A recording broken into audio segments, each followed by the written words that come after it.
안녕하세요. 오늘은 7번째 강의입니다. 이제 지난 시간에 이어서 웨슬리가 조지아 선교 사역을 이제 마치고 돌아오게 되는데 깊은 좌절감을 가지고 이제 오게 되지요. 그러나 이것이 또 하나님께서 놀라운 은혜를 주시기 위한 한 계획의 한 부분이라고 하는 것을 오늘 우리가 배우게 됩니다. 이제 런던으로 돌아온 이제 이 웨슬리가 피터 벨러라고 하는 모라비안 지도자를 만나게 되지요. 이 피터 벨러는 독일의 헤르누스에서 이렇게 지도자 교육을 받고 조지아로 선교를 가기 위해서 영국에 들르게 됩니다. 그래서 한 석 달간 머무르게 되고 조지아로 떠나게 되는데 이제 마침 조지아에서 선교 사역을 마치고 돌아온 존 웨슬리를 만나게 됩니다. 그래서 서로 아마 좋은 도움을 줄 수 있는 그런 벗으로 지나지 않았나 이렇게 생각이 됩니다. 심한 좌절감 속에서 내가 목회를 해야 되나 말아야 되나 이런 이제 고민을 하고 있는 존 웨슬리 앞에 피터 벨러를 만나게 되는데 훗날 존 웨슬리는 이 피터 벨러를 만난 이 날에 대해서 그의 저널에 이렇게 기록하고 있습니다. 내가 잘 기억해야 할 날이다. 인생의 전환점이 될 만큼 중요한 만남이었다. 이렇게 볼 수가 있다는 거죠. 그동안 열심히 교수로 목사로 선교사로 이렇게 존 웨슬리가 달려왔지만 피터 벨러와 대화하면서 한 번도 들어보지 못한 내적인 성결의 부분이라든지 이 어떤 회심이라든지 이 체험, 확신이라고 하는 그런 부분에 대한 이야기를 들으면서 존 웨슬리는 많은 도전을 받게 됩니다. 그래서 훗날 기록하기를 내 인생에 있어서 정말 기억해야 될 그런 날이다. 이렇게 피터 벨러를 만난 날을 적고 있습니다. 1738년 2월 7일에 이제 2월 1일에 귀국을 하게 되고 2월 7일에 피터 벨러를 만나게 되는 거죠. 그러고는 이제 한 석 달, 5월 7일, 8일 정도에 이렇게 이제 피터 벨러가 이제 떠나게 되는데 그만큼 이제 이 피터 벨러와의 석 달간의 교제는 이 웨슬리에게 있어서 굉장히 중요한 그런 시간이었다 이렇게 볼 수가 있습니다. 피터 벨러가 질문을 하는데 뭐 이런저런 신앙적인 그런 질문을 하기도 하다가 피터 벨러가 존 웨슬리를 보면서 깨달은 것이 있었어요. 너무 많이 지식적으로 알고 있다는 거죠. 그래서 이야기하는 것이 나의 형제여 당신의 철학을 모두 버려야 합니다. 철학을 버리라는 거예요. 신앙을 신학적으로 이렇게 접근을 하다 보면 정말 하나님의 임재와 이런 어떤 내적인 확신과 이런 거에 대해서 어떤 철학적인 그런 사변적인 그런 이야기들은 도움이 안 될 수가 있다는 그런 얘기를 하는 거죠. 근데 그 당시에 존 웨슬리는 이 말을 이해할 수가 없었다 이렇게 기록을 하고 있습니다. 그럼에도 불구하고 존 웨슬리는 참 이 피터 벨러에게 배우려고 하는 자세가 있었다는 거예요. 이 피터 벨러는 존 웨슬리보다 9살이나 연합니다. 또 9살이나 동생이지만 그러나 존 웨슬리는 본인이 경험하지 못한 부분에 대해서 이 모라비안에 대해서 이제 좋은 호감을 가지게 되는 거죠. 그래서 들으려고 하고 그 말이 무엇인지를 무시하는 게 아니라 이해하려고 그렇게 노력을 했던, 배우려고 하는 자세가 웨슬리에게 있었던 것을 이제 볼 수가 있다는 것입니다. 예전에 조지아로 선교를 가기 전에 웨슬리였다면 피터 벨러의 이런 이야기에 대해서 귀를 기울였겠는가. 어떻게 보면은 참 이 조지아 선교 사역을 하면서 실패했던 그런 거라든지 그 조지아 선교지에서 모라비안 지도자였던 스판겐버그를 만나지 않습니까? 그 스판겐버그와의 대화 속에서 아주 놀라운 본인이 모르는 그런 세계에 대해서 설명하고 있는 스판겐버그를 보면서 모라비안에 대해서 마음이 열린 거죠. 그렇기 때문에 어떤 좌절감을 가지고 런던에 와서 또 다른 모라비안 지도자 피터 벨러를 만났을 때 그 사람으로부터 뭔가 배우고 나에게 신앙적으로 도움이 되는 부분이 있을 것이다. 이런 이제 그 존 웨슬리는 확신을 갖게 되지요. 그래서 피터 벨러가 하는 이야기를 무시하는 것이 아니라 들으려고 애를 쓰고 그리고 그 말의 의미가 무엇인지를 이해하려고 이제 애를 쓰고 있는 그런 존 웨슬리의 모습을 볼 수가 있습니다. 한 달여간 이제 교제를 하게 되는 거예요. 그래서 1738년 한 달쯤 지난 3월 5일 날 웨슬리가 피터 벨러에게 조언을 구합니다. 너무나도 이제 본인으로서는 이 내가 지금 목회를 더 해야 되느냐 말아야 되느냐 내가 이런 어떤 기본적인 것도 모르고 있었다는 것을 발견하게 된 거죠. 그래서 조지아에서 실패하고 왔다라고 하는 걸 깨닫게 되니까 피터 벨러에게 너무 좌절감 속에서 이제 질문을 하게 되는 내용이 이제 이런 질문입니다. 나에게 믿음이 없다는 사실을 깨달았다. 그는 3월 5일자 저널에 이렇게 기록하고 있어요. 오직 믿음, 그 구원의 믿음이 내게 결핍되어 있다는 사실을 알게 되었다. 참 이 존 웨슬리의 저널을 읽다 보면 본인이 목사이고 또 교수였고 또 선교사였고 이 모든 것들을 다 정말 이 어떤 기독교에 있어서는 전문가 중에 전문가 아니겠습니까? 그런데도 불구하고 자기의 저널에는 그대로 자기의 심경을 다 기록을 하고 있습니다. 그러면서 하는 얘기가 나에게는 이 구원의 믿음이 결핍되어 있다. 이건 누가 들어도 참 충격적인 얘기가 아닐 수가 없는 거죠. 이런 부분들을 본인이 설교하게 될 때 그 영국 국교회에 있던 그 많은 성도들이 또 그 교회의 지도자들이 그 설교를 들으면서 웨슬리를 배척하게 되는 이유 중에 하나도 바로 이런 좀 웨슬리의 이런 설교 내용들, 본인에 대해서 흔들리고 있는 이런 이야기들, 이제 회심을 체험한 다음에는 진짜 그리스도인이 되어야 된다는 이런 이야기들을 들으면서 도전을 받게 되고 그런 걸로 인해서 웨슬리를 자꾸 밀어내는, 영국 국교회의 전통과 뭔가 다르기 때문에 자꾸 밀어내는 그런 성향을 우리가 볼 수가 있습니다. 그것은 완전한 그리스도의 구원이다. 이 사실을 깨닫는 즉시 나는 충격을 받았다.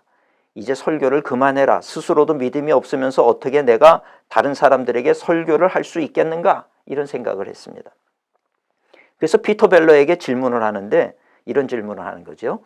내가 설교를 그만두어야 하는가 아니면 계속해서 해야 하는가? 이것을 물었다.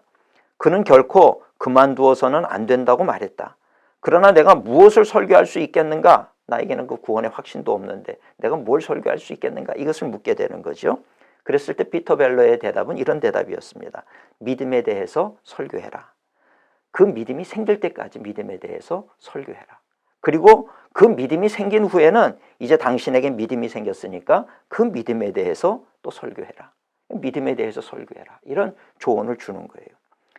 근데 이 본인이 믿음이 생긴다는, 뭐 그동안 국교의 목사로도 사제로도 있었고 또 선교사로도 있었고 교수로도 있었고 그러면서도 자기가 이렇게 흔들렸는데 철저하게 신앙을 지키려고 노력을 해왔음에도 불구하고 이렇게 흔들렸는데 지금 이 피터 벨러가 말하는 이런 믿음이 언젠가 나에게 생기겠는가, 이런 회의를 존 웨슬리는 가질 수밖에 없었다는 거죠.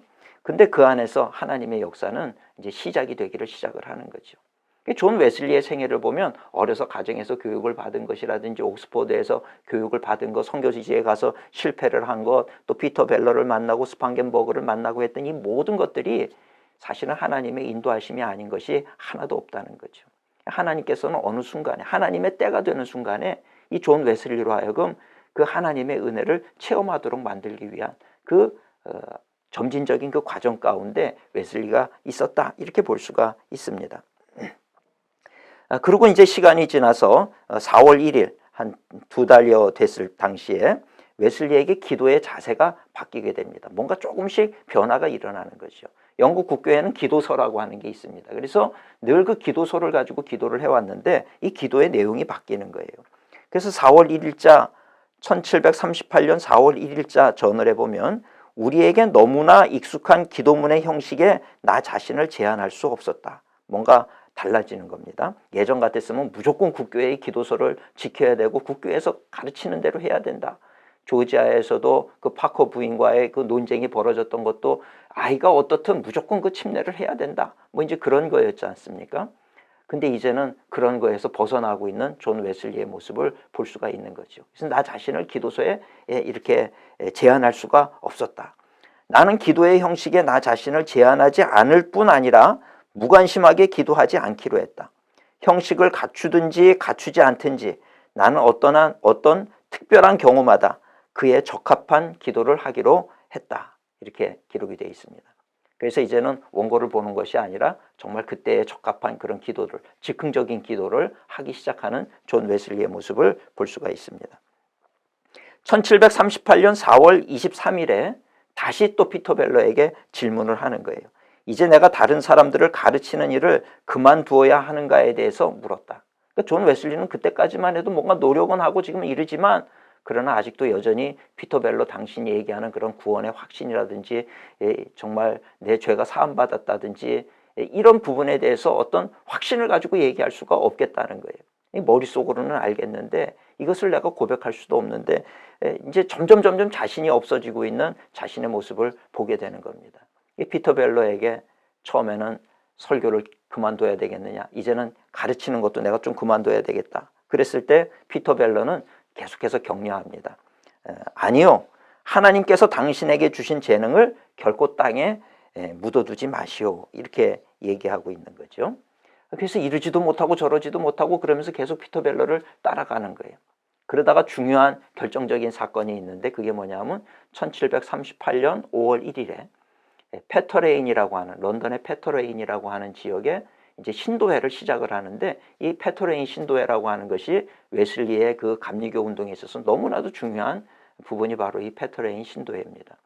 영국 국교회 안에서, 영국 안에서 이 소사이어티, 신도회라고 하는 것들을, 종교단체들을 많이 사람들마다 만들었다고 지난 시간에도 제가 말씀을 드렸는데, 그래서 이 페터레인에도 똑같은 신도회 같은 것을 만들자. 그래서 사실 처음 시작은 영국 국교회의 소사이어티, 영국 국교회의 신도회로 시작이 되는 겁니다.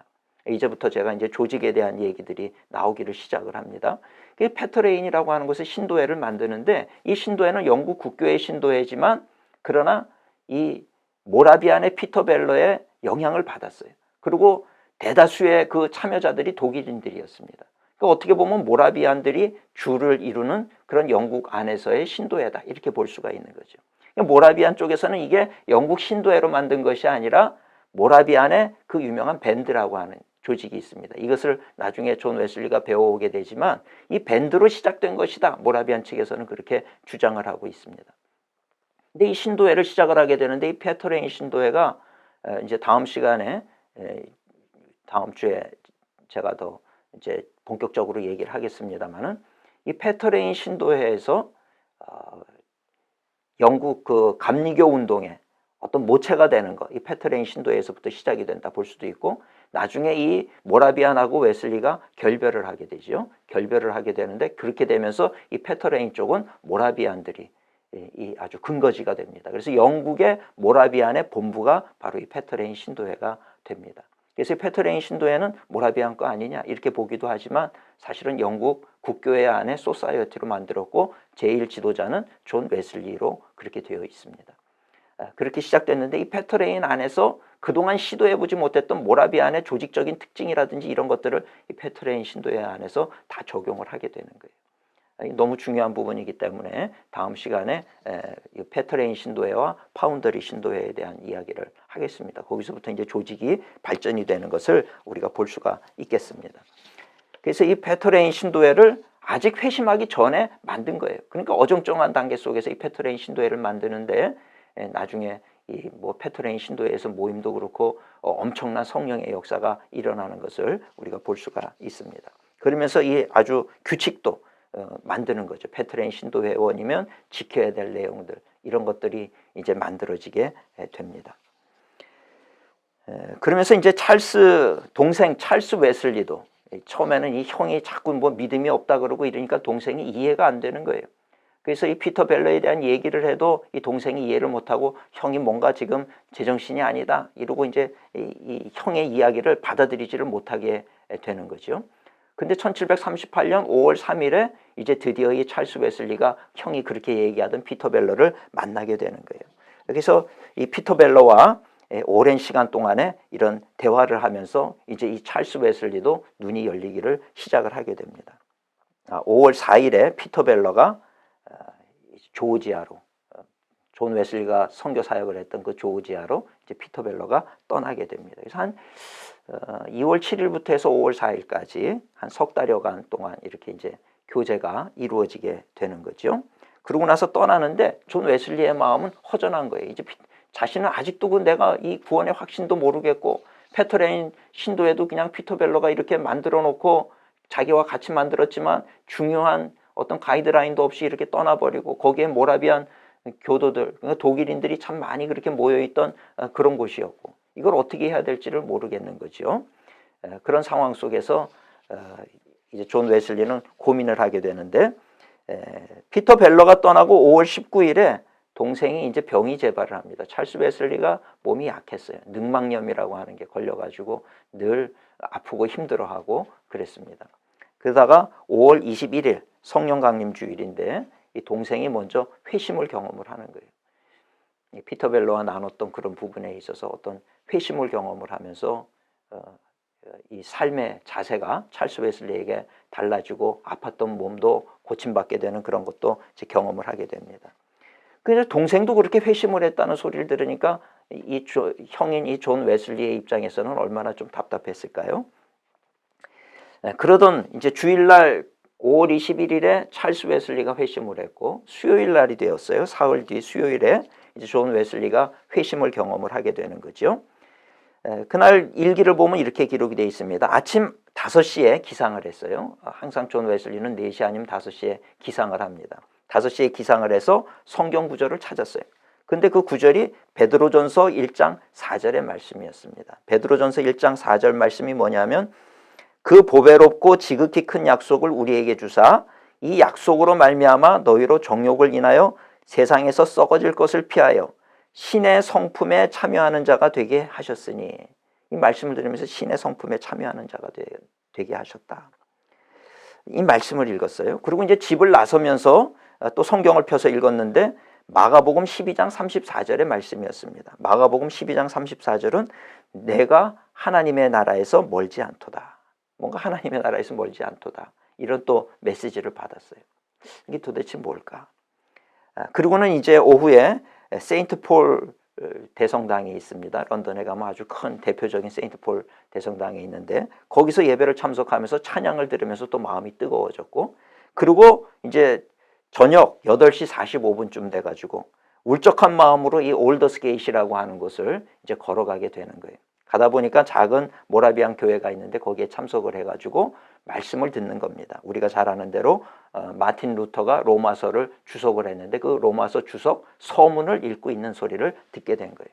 그 서문에 대해서 로마서의 특징은 오직 의인은 믿음으로 말미암아 살리라, 그런 말씀이죠. 그 서문을 듣고 있는데 이상하게 마음이 뜨거워졌어요. 그래서 이 회심을 체험하게 되고 내 정말 죄를 예수님께서 대신 사해 주셨다, 가져가셨다라고 하는 것에 대한 확신을 갖게 되는 겁니다. 그래서 그의 일기에 보면 이렇게 기록이 되어 있습니다. 이 말씀을 듣는 중 내 마음이 이상하게 뜨거워지는 것을 느꼈다. 나는 나 자신이 구원을 얻기 위해 오직 그리스도 한 분만을 믿는다고 느꼈다. 그리스도께서 나의 죄, 곧 나의 비천한 내 죄까지도 제거하셨고 죄와 사망의 법에서 나를 구원하셨다는 확신이 들었다. 이렇게 얘기를 합니다. 이제 뭔가 내 죄가 정말 예수님께서 내 죄를 짊어지셨다. 예전에 조지아 갔을 때 스판겐버그가 당신이 죄사함 받은 걸 아느냐? 예수님께서 너의 죄를 사해 주신 것을 아느냐? 그랬을 때 그랬기를 바란다. 이렇게밖에 얘기할 수밖에 없었던 존 웨슬리가 이제는 그 객관적으로 알고 있던 그리스도가 이제는 주관적인 나의 구주가 돼서 정말 예수님께서 죽으심으로 내 죄를 다 가져가셨다라고 하는 그 확신이 들었다는 거예요. 그것이 이상하게 믿으려고 그렇게 노력해도 안 됐는데 정말 이 피터 벨러가 얘기하는 것처럼 그 확신이 들었다는 거죠. 그래서 이 사건을 두고 많은 신학자들은 얘기하기를 존 웨슬리의 회심은 즉각적인 회심이었냐 아니면 점진적인 회심이었냐, 이거를 가지고 논쟁을 벌이기도 합니다. 그 여러 보는 각도에 따라서 다르게 얘기할 수도 있겠지만 어떻게 보면은 그 전에는 정말 어떤 마음의 확신은 없는 그런 상태. 그러다가 이 말씀을 듣는 순간 이 카이로스의 순간이죠. 하나님의 어떤 손길이 개입하는 그 순간에 정말 이 마음이 뜨거워지면서 예수님이 믿어지기 시작하는 거고 내 죄를 사해 주셨다는 게 믿어지기를 시작을 하고 나는 정말 이 죄로부터 자유해졌다는 게 믿어지기를 시작을 하는 거죠. 그렇게 보면 즉각적인 회심인 것 같기도 하지만 그러나 하나님께서 태어나서 웨슬리가 태어나서 성장하는 그 과정 속에서 고민하고 또 사역도 하고 실패했지만 또 뭔가 자기 자신을 돌아보면서 회개도 하고 이렇게 나아가는 그 모든 과정에 결국 어느 순간에 하나님의 때가 되신 순간에 하나님께서 그런 은혜를 베풀어 주셨다고 보면 점진적인 회심이라고 볼 수도 있는 것이겠죠. 어느 것이 옳으냐 이건 중요한 것이 아니고요. 하나님의 때 그렇게 어떤 확신을 하게 되면서 사실이 1738년 5월 24일 감리교회에서는 이 날을 웨슬리 회심일로 해서 오늘날까지도 전 세계 감리교인들이 그 날을 지키면서 회심에 대한 성령의 역사에 대한 것을 구하는 그런 예배를 드리고 있는 것을 우리가 알고 있지요. 그렇게 되는 겁니다. 그런데 이루고 나서도 존 웨슬리가 그 이후에 문제가 없었느냐? 그렇지 않았다는 거예요. 그의 기록에 보면 얼마 안 가서 원수가 넌지시 말했다 이렇게 얘기를 합니다. 그게 뭐냐면 이것은 믿음일 수가 없다. 내 기쁨이 어디에 있느냐? 그때 나는 화평과 죄에 대한 승리는 우리 구원의 대장 되시는 주님을 믿는 믿음에 있어서 필연적임을 배웠다. 근데 또 집에 돌아온 후에 여러 가지 유혹이 나를 괴롭혔다. 이 계속해서 기록을 하고 있어요. 회심의 그 뜨거움을 체험했던 그 순간, 그게 너무나도 중요한 시간이었는데 그 이후에 일어나는 일들에 대해서도 존 웨슬리는 상세하게 그의 저널에 다 기록을 하고 있는 것을 볼 수가 있습니다. 집에 돌아온 후에 여러 가지 유혹이 나를 괴롭혔다. 그러나 큰 소리로 부르짖으니 그 모든 유혹이 사라졌다. 그러한 유혹은 계속해서 되돌아왔다. 참 이런 걸 보면은 우리에게 참 위로가 많이 됩니다. 우리도 어느 순간인가 기도하면서 은혜 받고 내가 다시는 이러지 말아야지, 또 하나님의 사랑을 체험하지만 또 한순간 되면 또 세상으로 돌아서 있고 또 넘어지고 하는 우리들을 보지 않습니까? 그런 것들이 없을 수는 없어요. 계속해서 이 원수 마귀는 우리를 이렇게 공격해 오지만, 그러나 그럴 때마다 우리가 이겨나가고 또 이겨나가는 그 과정을 통해서 우리의 믿음이 더욱더 이제 성장하게 되는 그런 것을 볼 수가 있는 거죠. 그 다음날 일기에도 이렇게 기록을 하고 있습니다. 5월 25일입니다. 잠에서 깬 순간 주 예수여라는 말이 나의 마음과 입술에 담겨 있었다. 그리고 나는 내 눈이 오직 예수만을 바라보고 나의 온 힘을 쏟아 그를 지속해서 기다리고 있음을 발견했다. 이 놓치고 싶지 않은 거죠. 이 어떤 구원의 확신, 하나님의 은혜를 체험한 이 순간을 놓치고 싶지가 않은 거예요. 오후에 성 바울 교회에 다시 갔을 때 나는 그곳에서 부른 찬송과 가사 속에서 하나님의 말씀을 맛볼 수 있었다. 또 은혜를 받는 거예요. 그런데도 원수는 또 두려움을 넣어주었다. 계속해서 이 마음속에 어떤 싹트는 불안과 의심과 이런 것을 가지고 자꾸 공격해 오는 거죠. 원수는 또 두려움을 넣어주었다. 네가 정말 믿는다면 왜 이전과 다른 뚜렷한 변화가 없느냐? 우리도 이런 고민할 때가 많죠. 내가 정말 거듭난 크리스찬입니다. 그럴 때 이 사탄이 또 우리 안에서 근데 너 왜 또 죄 짓느냐? 왜 죄에서 돌아서지 못하느냐? 이런 걸 가지고 우리를 이렇게 자꾸 참소하는 그런 부분들을 우리도 경험을 하고 있습니다. 나는 대답하였다. 그것은 모르겠다. 사탄에 대해서 그런 마음을 줄 때 나는 모르겠다. 그렇지만 이것만은 확실히 안다. 나는 지금 하나님과 화평을 누리고 있다. 그리고 나는 오늘 죄를 범하지 않았다. 주 예수는 내일 일을 염려하지 말라고 내게 명하셨다. 이제 이런 싸움, 자기 안에서 이런 싸움들이 계속해서 일어나고 있는 것들을 웨슬리는 한동안 기록하고 있는 것을 볼 수가 있습니다. 5월 26일에도 나의 영혼은 계속해서 평화 가운데 있었지만 여러 가지 유혹들로 인해 침울해 있었다. 왜 내가 확신을 했는데도 이것이 이런 공격들, 이런 침울함, 이런 두려움, 이런 것들이 계속해서 공격해 오는 그런 부분에 대해서 고민을 하게 되는 거예요. 그러고 나서 이제 자신의 이런 경험을 친구들하고도 나누게 되는 거죠. 회심의 경험.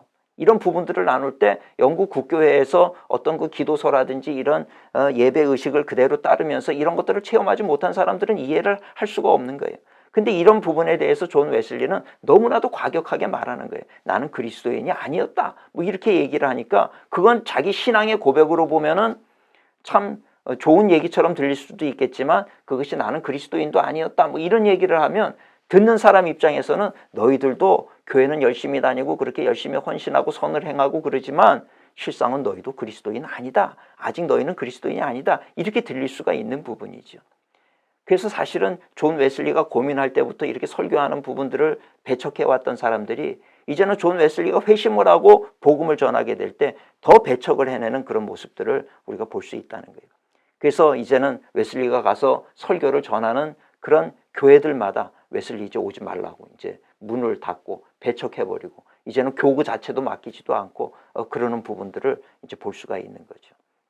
그래서 존 웨슬리는 어쩔 수 없이 물론 휘필드의 권유도 있었지만 그런 권유에 의해서 나가서 이제 복음을 전하는데 야외에서 5개 설교를 시작을 하게 되는 거죠. 5개에서 설교를 하게 되는데 거기서 막 놀랍도록 처음에는 3,000명, 1,500명, 3,000명 이러다가 5,000명, 6,000명 나중에는 15,000명까지 이렇게 모여서 그 존 웨슬리의 설교를 들으면서 또 말씀을 선포할 때 신기한 일들이 많이 벌어졌어요. 그 존 웨슬리 저널에 보면 그런 내용들이 너무 많이 담겨져 있습니다. 쓰러지고 통곡하고 울고 하는 그런 내용들이 아주 굉장히 많이 기록이 되어 있는 걸 볼 수 있습니다.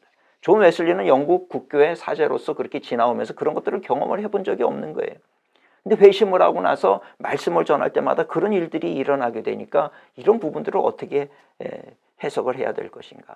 그러다가 결국에는 하나님이 하시는 일에 대해서 우리가 마음을 열고 그거를 받아들여야 된다. 이런 입장이 존 웨슬리의 입장인 것을 우리가 알 수가 있습니다.